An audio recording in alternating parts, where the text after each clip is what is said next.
team of Game of Thrones is making a new sci-fi drama. Haven't they let you down enough?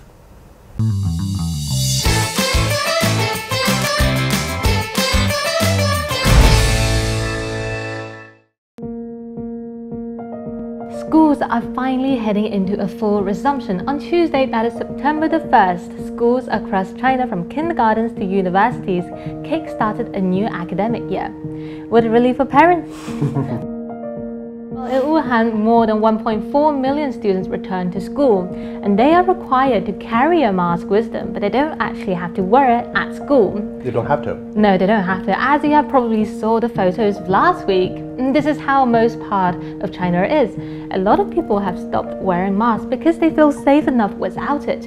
Unless you're going on the underground where protocols requires all passengers to wear face masks, people kind of just wander around maskless. Anyways, that said, the only reason why people can go about like this is because there is a strict set of anti-COVID measures and regulations in place, such as many schools have set different return dates for different grades to avoid large gathering.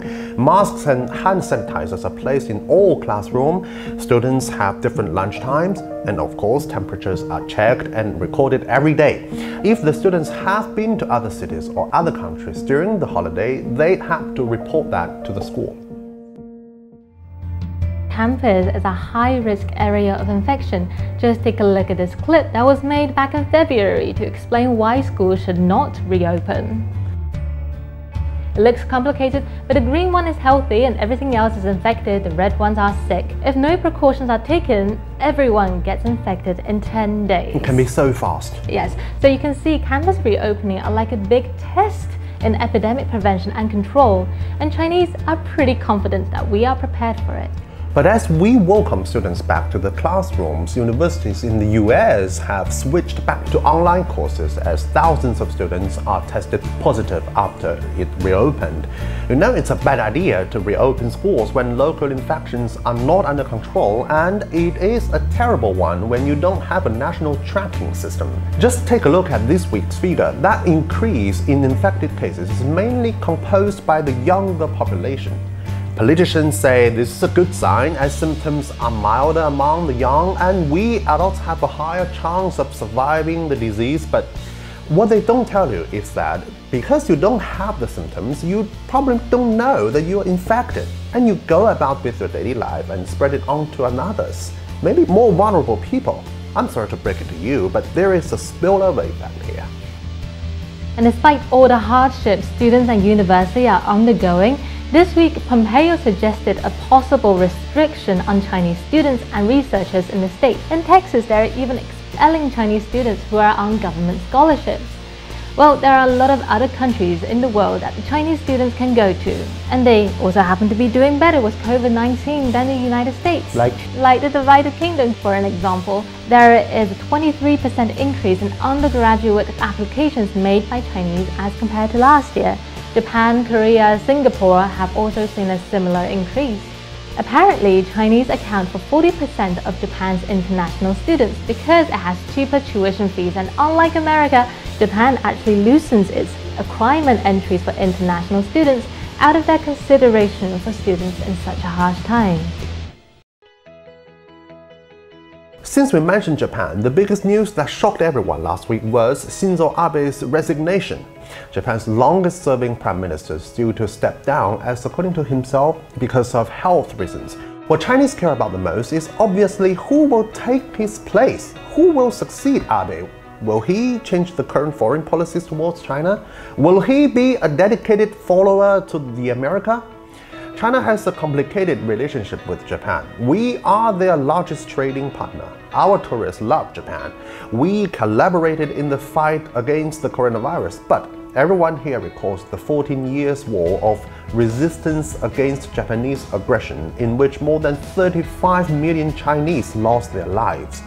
We all know that Japan finally surrendered in 1945, bringing the World War II to an end. And this week, on the 3rd of September, marks the 75th anniversary of the victory of the anti-Japanese war and the World Anti-Fascist War. No one wants history to repeat itself. but we still see someone out there flaming hatred and inducing wars. They may have their reasons, but they don't realize that they can only say such a thing because they live in a peaceful generation, and they take that for granted. I mean, read some history textbooks before becoming hot-headed. And for those who are really searching for more practical experiences, come to China, because we are always here, from your ancient Egypt, Pharaoh dynasties, all the way down to today. A good place to start. A series of exhibitions began this Tuesday in the Beijing's Palace Museum, or the famous Zijincheng, the Forbidden City. It will soon celebrate its 600th anniversary since it was built in 1420, just the same age of the Notre Dame de Paris. The palace was the office and home of 24 emperors across the Ming and Qing dynasty, and the exhibitions aim to show the great design of craftsmen in the past and how time has left its marks in the city. We cherish the present because we don't forget the past. And we move on to the future. This week, Netflix came into the center of debate because the creators of Game of Thrones announced to be working on a new sci-fi drama by adapting the trilogy The Three-Body Problem. The novel is crowned in China as the best science fiction ever written. I've read it. And I'm sure that some of you have read it as well. It pictures a possible civilization concurrence between Earth's lives and those on the three solar-type stars, combining a great number of scientific theories and hypotheses. Novel lovers are quite happy to see their favorite adapted, but that is also their source of worries.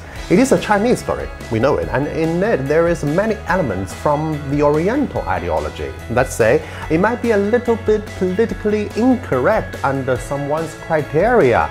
Like, it is a Chinese, let's say the word, and like man, as just one of the species, cannot win all the time, and for humanity to survive, sometimes one should learn to give up something.